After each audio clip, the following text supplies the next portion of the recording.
Mungesa e kryeministrit Edi Rama, i cili ndodhet për një tur zyrtar vizitesh në Azi, u bë shkak për shtyrjen e 2 interpelancave të kërkuara nga përfaqësues të opozitës. Për shkak të angazhimeve shtetërore, jemi njoftuar që nuk mund ndodhen sot. Kryedemokrati Sali Berisha e përdori këtë argument për të akuzuar kreun e mazhorancës për shmangje të përballjes.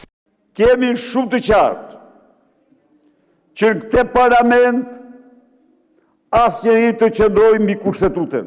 Ndërsa para gazetarëve, lideri i opozitës u ndal tek situata e krijuar në aeroportin e Vlorës, duke paralajmëruar se Shqipëria mund të përballet me një kosto të rënd financiare në arbitrazh ndërkombëtar.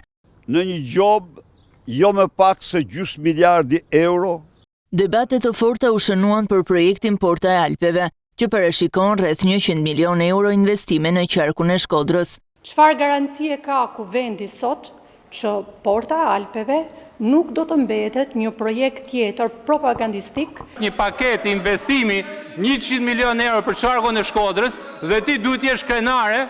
Më herët Ministri i Infrastrukturës dhe Energjisë Enea Karakaçi paralajmëroi masa për rritjen e sigurisë në ndërtim dhe forcimin e mekanizmave të kontrollit gjatë 2 interpelancave për cilësinë e materialeve të përdorura në ndërtimet e banimit dhe kanalizimet në Tiranë.